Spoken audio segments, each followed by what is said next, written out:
Hello, everyone, and welcome to Fossil Frauds, Fakes, Funnies, and Phonies, an encore presentation by Pisa Presents. So, before ados or in any way furthered, I hope you certainly have your tickets. So, let's go ahead on into the tent. Now, first of all, a wee disclaimer. The following is not in any way a knock on scientific method or progress. Now, the very great thing about science is that it's very flexible, actually. It adapts and changes as new facts are made. But, well, to quote a very wise tiger, every so often scientific progress goes boink. Now, while these little moments that go boink in the night can be rather creepy, kooky, mysterious, and occasionally ooky, they still add to our communal knowledge.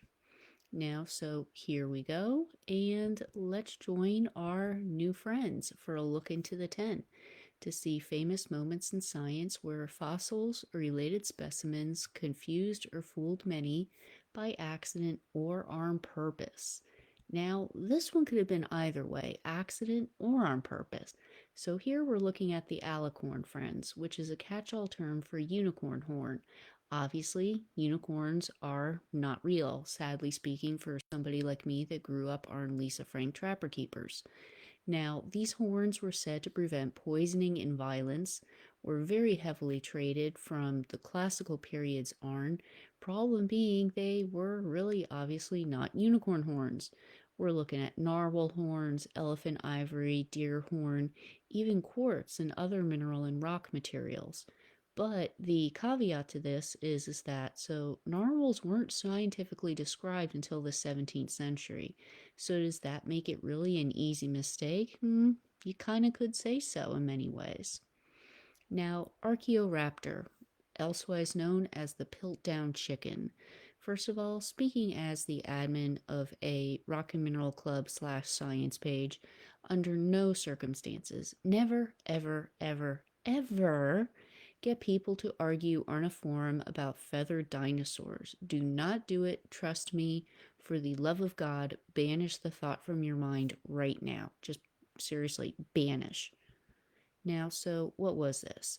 Well, in 1997, there was this specimen that was touted as the transitory species, the ever infamous missing link between birds and theropod dinosaurs. First of all, I really hate the term missing link. Evolution does not work that way. Evolution can work in many ways very, very slowly. And while, yes, every so often it takes a leap forward, in the words of Professor X, there is no one species in between other species. Evolution can be very, very gradual, and one thing doesn't necessarily lead to another thing. It merely opens up a door through which other different evolutionary pathways can continue. It's not point A to point B to point C necessarily. So this specimen was, air quote, discovered in China. Now, right away, several major groups found fault with the fossil. I actually remember this at the time. I was in high school when this happened, and I'm looking at this thing, and it's one of those moments where you're looking at something and you can tell that it's sus, and you're just like, yeah, that's not right. Problem being, National Geographic thought that this was cool. And they held this huge press conference in 1999 about this. And later on, it was shown that the specimen was a Frankenstein style hybrid of all these fossils. Now, sadly, where this specimen came into being, there were a lot of local farmers in the area that were very, very poor. And so they were the motives behind it are very nebulous, whether or not they were forced into it or they did it simply entirely because of the money and they were offered the money. Who knows? But yeah, they took bits and pieces of other fossils together, cobbled them together, and came up with Archaeoraptor. So now, down on the bottom, that's ideally what you would have thought the thing to have looked like if it had really existed, but instead it was put together of the species down below, basically the body of the first one and Microraptor's tail and a couple other features. And then here, okay, folks, join us into the tent for one of the great all fights of all time. On the left, you have Edward Drinker Cope from Philadelphia, Pennsylvania. And then on the right, Othniel Charles Marsh, or OC sometimes, from Lockport, New York. So here we go for the Bone Wars Annotated Edition. So you have Cope versus Marsh. Now, in 1858, Hadrosaurus is discovered in Haddonfield, New Jersey. Yes, folks, New Jersey is not just the turnpike. We have lots of other things here, too. And not just earthquakes. I am so glad that that's done with being talked about constantly in the media. So in 1868, these paleontologists really started a fight over getting attention and just really getting access and credit for various new fossil discoveries. Things got really bad. I mean, they were both using their personal finances, connections, anything they could to trash the other person, even doing things like sabotaging their digs on purpose, dynamiting the other specimens, bribing people, saying, oh no, wait, like say one person would find a specimen and then the other will be, oh no, I really found that and here's its name. And they would be constantly renaming the other specimens, things like that going back and forth. And it really was starting to damage, in many ways, the public image of paleontology, which it has a mixed bag in terms of legacy nowadays. On one hand, you had these two guys that were absolute geniuses, undeniably, but they just could not stand each other, just could not stand to be in the same room as the other person, and they didn't want to be one up for the other one. So they kept trying and fight and fight and fight, and in the process, they discovered some of the most legendary fossils of organisms that ever walked the planet. So it's kind of a mix. Now, this is one of the more infamous moments in not only paleontology, but the Bone Wars in general. They were actually going to make a big movie about this whole period a couple of years back, but the guy that they got to play Marsh was James Gandolfini, God rest him, so when he passed, they stopped it. I wish they would do it, but, done right. So this is infamously when Cope did a reconstruction of Elasmosaurus in 1869. He accidentally put the head on the wrong end. He put the head on the end of the tail. Marsh saw it and never let him forget about it.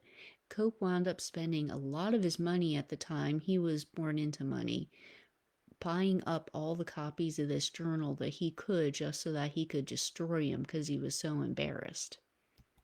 Now, the Bone Wars ended in 1897, really only with Cope's death, but you didn't seriously think that being dead was going to stop him, did you? Oh no, you don't know Edward Drinker Cope if you think that being dead is going to stop him. Now, he was interested in phrenology, which is a very backwards and actually kind of dark in some of its motivations thing, where basically people would infer things, I'll just say, about another person, about the shape and various bumps on their skulls. It's a bit weird, I know, but kind of funny actually. Cope challenged Marsh to a final contest that upon their death, when both men were gone, they would have their brains weighed for, science, because obviously there's no other reason that. Okay, so, well, oh, right. So maybe he did have another reason for wanting access to Marsh's brain. I don't know. But the idea is that the heaviest brain would then belong to the smartest man. Now, Marsh never accepted the challenge, to his credit, and Cope's skull found its way to his beloved University of Pennsylvania. Now, the university disputes the story today, but there's quite a few people that really are big on this because, according to legend, Cope's skull became actually the type specimen for Homo sapiens. So, I don't know. I hope it's true. That would be very, very fitting for him and his legacy. So, this is October. I'm sorry. It is October 1869 in New York. So, in some parts, you can kind of see that the guys are bent down and, they're all very somber and everything as they're bent over that thing in the center right there. I can't really call it anything but a thing because, well, this is the Cardiff Giant, folks. So, spoiler alert, if you're working for the town nutball and he's like, hey, help me dig a well, and you find a 10-foot high, whatever the heck that is, just right in the middle of the well, the chances of it being legit are really, really small. So, October 16th, 1869, workers are digging for a well for this guy named Stub Newell of Cardiff, New York. And they found this 3,000 pound, 10-foot tall, what exactly, folks aren't really sure. Now, preserved man, new species, giant, ideas abound, as does a huge public interest in the specimen. And you may think that this is dorky, but you look at stuff like this now and you examine people like Graham Hancock and other figures that are really big in pseudoscience that are bringing out fossilized giants again today. This is the predecessor of that. So you would think we would know better, but I guess not. So now, during this whole entire process, two very interesting people got into quite a funny slugfest if you read it. So, about that, Othniel Charles Marsh was actually pretty much a mythbuster of sorts, and he wound up engaging against, of all people again, P.T. Barnum. Now, the two of them absolutely despised each other because Marsh thought that Barnum was a charlatan, and Barnum was like, yeah, you're just a killjoy. So they engaged in this epic Victorian smackdown, which basically consisted of the two of them arguing in the press in somewhat florid language, kind of sounding like characters out of a Jane Austen novel. So Marsh examines this specimen and finds it to be a statue made of gypsum with fresh tool marks. So he points out to Barnum, who wanted to buy said giant and exhibit it, that if the giant really was that old, it would not have lasted in the damp local soil for so long, which he has a good point. And he called it, and I quote, a most decided humbug, which really, really ticked off Barnum all the more, who had wanted to buy the giant, and he didn't want all of this negative publicity surrounding what he was going to buy. Now, Barnum was a lot of things. One of these things that he was not was definitely not Hugh Jackman. He was not this he wasn't like how he was in the movies, basically. Well, okay, so maybe he was possibly somewhat like how he was sometimes in the movies, but still, at any rate. So when he wasn't allowed to purchase the actual, air quote, Cardiff Giant, Barnum did a very typical thing for himself. He made a copy and then alleged that his was the real one and the actual original one was the fake. Now, so all the press and the media just ate this up like crazy because Barnum was such a big figure in his time. So the Giants' owner at the time, a guy named David Hannum, responded, "There's a sucker born every minute," which is a statement that's commonly attributed to Barnum, which isn't true. Hannum meant that, how can people believe that? It's basically just because Barnum says something, it's true. Now, royally stressed out over this entire PR mess that happened, this guy named George Hull finally confessed in 1869 to engineering the giant. He just couldn't take it anymore. He felt so guilty, the poor guy. So on February 2nd of 1870, both giants were classified as fakes because of that. Now, the original giant is now on display in Cooperstown, New York. Hull said he created the giant to prove a point which is very, very valid, still even today, even more so, I'd argue, more valid than ever, that people will believe anything, no matter how ridiculous it is, if the idea is put forth by a person of influence. Now, this is another one of those little funny stories in science. Okay, the coelacanth. It is not a rock cod, contrary to what that wonderful lady in back there, Marjorie Courtney Latimer, was told. So she's curating a museum in South Africa. In 1938, she gains possession of a very unique fish. She's kind of looking at this thing like, yeah, this isn't anything that I've seen before. And then finally she gets suspicious that it's a coelacanth. Problem being, up until that time, coelacanth was thought to have been extinct 65 million years ago. So she's trying to get help to save this fish and have it classified. And it's a lot like if you read her memoirs and the papers that were left around, and you've seen the Hitchcock movie, The Trouble with Harry. It reminds me a lot of that. She is just desperately, at all costs, just wrapping this thing in formaldehyde, cloths, everything, dragging it all over her part of South Africa just to get help for somebody to preserve this gosh darn fish so that she could prove that it was a coelacanth. Her museum said that it was a rock cod. They told her flat out that she was nuts, but she was fortunately dogged enough, and she was right, of course. It did indeed turn out to be a coelacanth. So now this is not a fossil, but this is something that's brought up a lot in discussions like this, a lot nowadays. And it's another one of those stories that's very, very relevant today. So in 1917, you had these two cousins, little girls, started showing people photos of them with fairies, and people were astonished. But it started to divide a lot of folks in the scientific community, people that were both for and against it. Like one of the people that was very solidly on the girl's side was Sir Arthur Conan Doyle. He was dead convinced, oh my God, these are fairies, this is great. We need to help these girls out. Let's give them some money. Let's see if they can take more pictures, things like that. And then meanwhile, you had people on the other side, like a frequent combatant of Doyle's in this and in other things was actually the famed illusionist Harry Houdini, who was just, no way, is this real? Something's going on here. And this really was kind of a polarizing issue at its time. They made a movie about it a couple of years ago, and I'm going to try to remain calm here because it really, really ticked me off afterwards because I was so happy they got Harvey freaking Keitel to play Harry Houdini. I mean, honestly, how cool is that? That is totally boss. And then at the end, it turned out that the fairies were real and Houdini was all wrong. And he was, oh my God, I was so mad about this. It was just a complete pile of crap. And oh,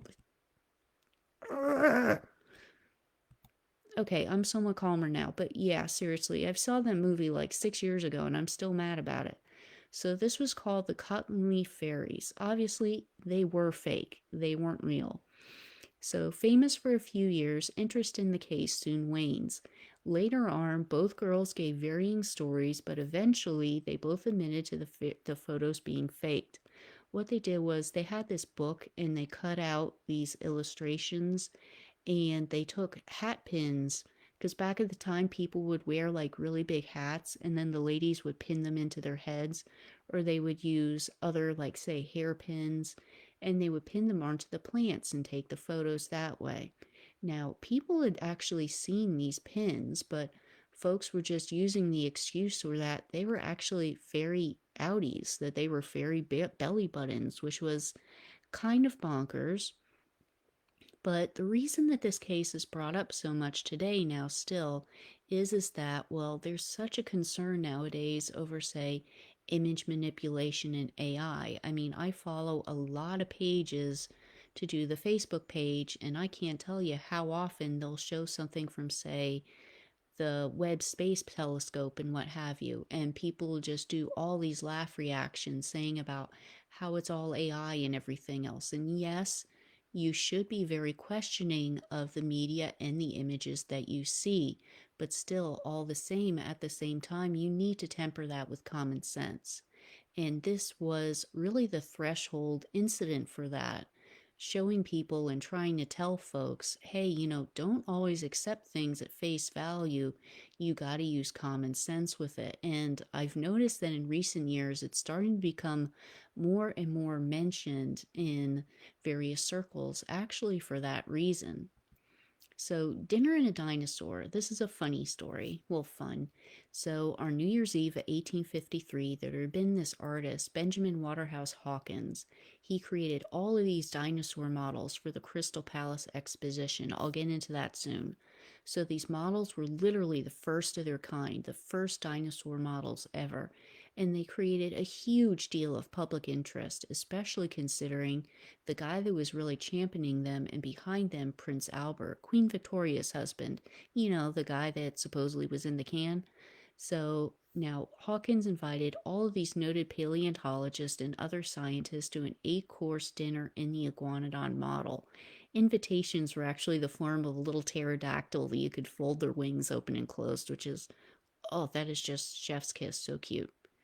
So now the Crystal Palace expedition, what was that? So, exposition rather, sorry. So, back at this time, Queen Victoria and a lot of her other representatives wanted to show British industry and engineering. And part of that was actually Prince Albert's idea. He wanted to do things on dinosaurs and prehistoric life. He was actually very interested in fossils. He popularized something that was kind of a fad at the time called, he was German. It was called the Wunderkammer, meaning the cabinet of wonder, the wonder cabinet, where more or less households would have little cabinets of curios and fossils. And while, yes, that does not look like an iguanodon, which a certain somebody who may or may not remain named was very, very cranky about. Okay, fine, it was Marsh. He really trashed them later on because they didn't look anything like an iguanodon. And while, yes, he's right, iguanodon and megalosaurus, still, I mean, baby steps. It was a very new field. These were the first models of their kind, and if it hadn't have been for Prince Albert and Hawkins, I mean, who knows? We may not have had something like Jurassic Park over a century later. It's, representations take time to become accurate. So, dinosaur mummies are the ultimate in accuracy. You have over here Borealopelta, and this one on the right is fighting dinosaurs. These were just two that were basically locked literally in a death grip from, I believe it was Mongolia, that are actually pretty famous. Well, controversial for the Borealopelta because people still argue about that. It literally is pretty much a preserved dinosaur mummy. So, the Fania fly is an interesting story. In the 19th century, a fly encased in amber surfaces. In 1922, it found itself at Britain's Natural History Museum. But in 1966, a study was like, that fly looks an awful like the modern latrine fly. So how did that get in amber that's supposedly how many millions of years old? And then finally in 1993, for whatever crazy reason, amber is suddenly really big business. Gee, I wonder why. So people are examining this fossil and they discovered that it had a seam in it and it was faked. So, congratulations.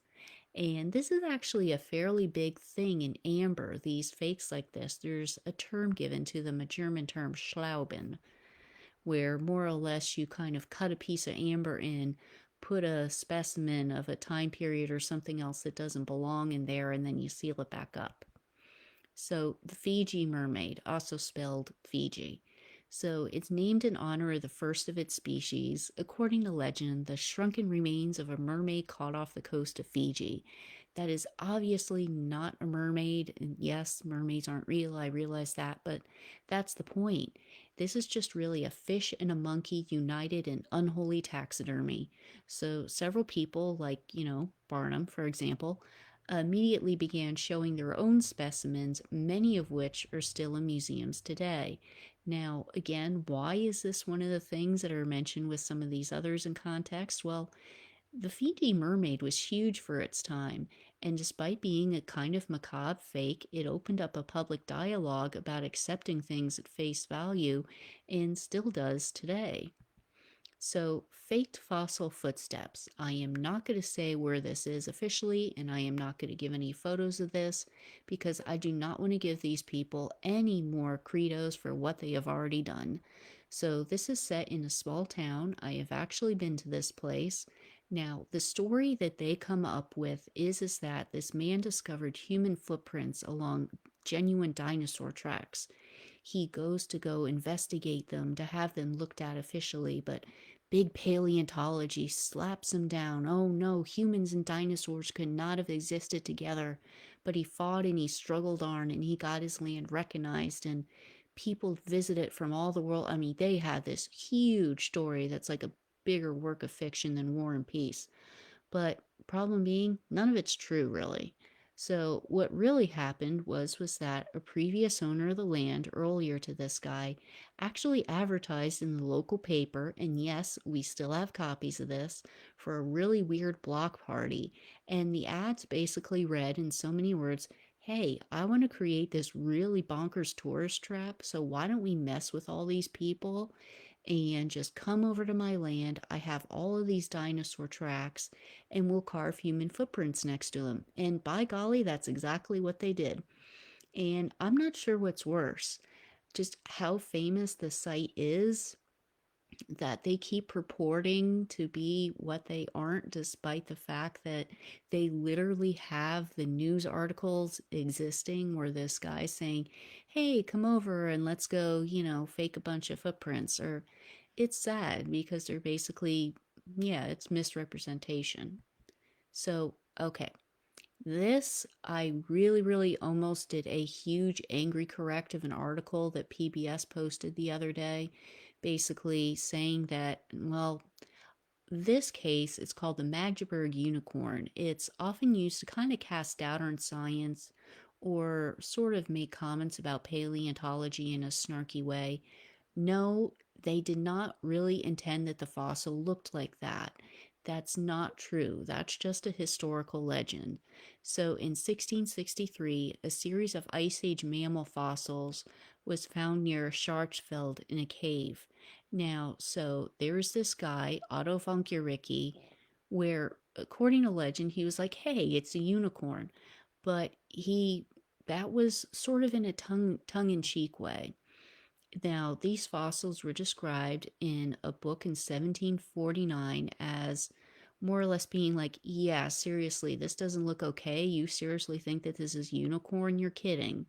But the illustration that they showed, which allegedly was copied from Guericke's work, may or may not, we don't really know, but somewheres along the line, whether or not it was Guericke or the book itself, one of those original sources did mean this, not really as a joke, but just sort of like, you seriously believe this? Yeah, this is not a unicorn here. I mean, come on, look at this. But it was reprinted, and now people in this book, and now people cite this as a case of, well, come on, paleontologists think that this was real. They actually think that unicorns were fossils and that this is what a unicorn looked like. No, it's not true. It was just this sort of unholy mishmash of fossils put together that were, it was more or less a joke that got out of hand, it seems like, and we're never really sure where and how things got out of hand because it's been so many centuries since, but they didn't seriously think it was a unicorn. Now, this is dedicated to this part to the guy that sent me the lovely piece of hate mail after I did the Pisa Prevents our Megalodon some years ago. So now he's not pining for the fjords. He is bereft of life. May he rest in peace. His metabolic processes are now history. He's kicked the bucket, shuffled off his mortal coil. Megalodon is an extinct predator. It is extinct. Swam down the bleeding curtain and joined the choir invisible. So now people keep on bringing up saying that the megalodon is alive. It's not alive. It is a ginormous bloody shark. And with how people are nowadays, I mean, whenever anything happens nowadays, there are armies of folks out there with their cell phones photographing it and taking every little detail down. Do you seriously think that while, yes, the ocean is a very deep and unexplored place still, we could have a shark as big as the Meg swimming around and nobody had noticed it? No, it's impossible. Problem being, in 2013, Discovery Channel did, as part of Shark Week, this special called Megalodon, the Monster Shark Lives.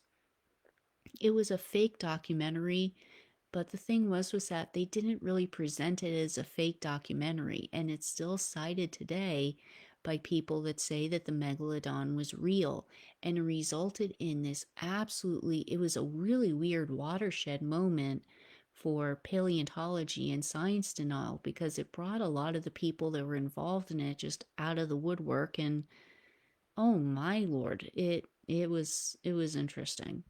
So now, this is a funny quote. This is taken directly from the Wikipedia page, which, while yes, Wikipedia does not have the best of reputations, you still got to admit that they're a pretty good source for things like, say, free credit images. I mean, I would not be able to do these presentations if it was not for Wikipedia and the images that I didn't have to pay credit for. But all the same, when even Wikipedia throws the type of shade on you that they put documentary in air quotes, then you know you've probably gone wrong somewheres in life. So, Megalosaurus. The word dinosaur didn't even exist when the first one was even named. So in 1824, William Buckland and Megalosaurus, it was the first known fossil, which was found in 1676. Sorry. But of course, dinosaurs were not a named thing. Dinosaurs, the word dinosaur wasn't even coined back then. So, how could you name something if you don't even properly know what it is? Now, so Megalosaurus was at one time actually given a name because of its alleged resemblance to a particular human body part, which I am not going to go into.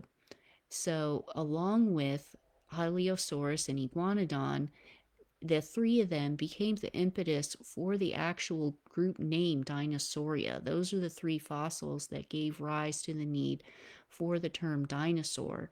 But there are still some people nowadays that insist on giving Megalosaurus its older, weird human body part name, but no, it's just keep it as Megalosaurus. So, Piltdown Man. Now, in back there, you have a various group of scientists with, in the picture is Sir Charles Darwin being very grateful he's dead. So in 1912, Charles Dawson discovered what is touted as, again, my hated term, the missing link in Piltdown Common in England. So these specimens ranged from hominid fossils to stone tools. They were accepted very, very widely, but in 1953, these tests showed that the bones were those of a modern-day ape altered to look old. And in 2010s, there is absolutely conclusive evidence found that linked Dawson to the fraud. Problem being, again, recently nowadays, this keeps getting brought up, and it's brought out a very, very ugly side in not only paleoanthropology, but also archaeology, which is ethnocentrism. It's been brought up in another recent special by pseudo-archaeologists and whatnot. You know, ancient hominins did not come rise from Great Britain. Nothing against Great Britain, wonderful people there. Hello to all of our fans there. But something like this, if you were saying that ancient man evolved from Great Britain, that was to many people a validation of their culture being superior than others. In their mind, that meant that they were better than, say, African culture, which is where obviously the true fossils were coming from. And it resulted in this thing against people thinking, well, Africans are so inferior, these fossils didn't even originate from there. So how can you say that all these other fossils are real? And it brought out a lot of very nasty racism and bias by some people against it brought out their nasty side, and it's one of the bad moments in science that sadly happened. Now, one of the weird moments that also sadly happened was Smaugia volans. So, yes, that smog is in the dragon. So, much like that Megalodon special, the journal Nature did this article on April Fool's Day, but people didn't make the connection because, God bless them, it's the internet and people are weird. It talked about the discovery of a winged creature exposed to fire, and I will still find people on websites that will just tout this link saying that dragons are real. It's not, it was a joke. The fossils aren't real. They made it up. It's not, no, we don't have this thing chasing little hobbits on their way to Isengard. It's not happening, people. Sorry. So, thunder lizards. Now, 1877, 1879, our dear friend again, yes, here he is once more, Othniel Charles Marsh, finds and names the dinosaurs Apatosaurus and Brontosaurus. Now, in the early 1900s, people began to think that these fossils were the same species. They thought that they were too similar, which, again, that harkens back to what happened during the Bone Wars, which was Marsh and Cope just naming fossils higgledy-piggledy, just trying to get their numbers up and one-up each other. Now, as really the 1877 name came first, that was the one that ideally scientists said should be used for a while, until 2015 when the species were shown to be very distinct after all. So now, also too, an interesting thing about this was that when Marsh did a reconstruction of Brontosaurus, he did something much like Cope did earlier, where he put the head on the tail end. Now, did Cope give him all that weirdness about it? No, but I don't know. Both brilliant people that had their pluses and their downs, so it's a shame. Now, one of my favorite all time quotes is by John Adams, and it's facts are stubborn things. And whatever may be our wishes, our inclinations are the dictates of our passion. They cannot alter the state of facts and evidence. So I hope that that gives you a little look into some of these moments where scientific progress and paleontology in general goes boink, whether it be a coelacanth on the desperate run to avoid decay, or the cottonleaf fairies, or the Cardiff giant, or just really some of these moments that encourage people to keep an open mind and an analytical mind and examine the world around them in a different way. So, thank you very much, folks, and enjoy your day now. Bye.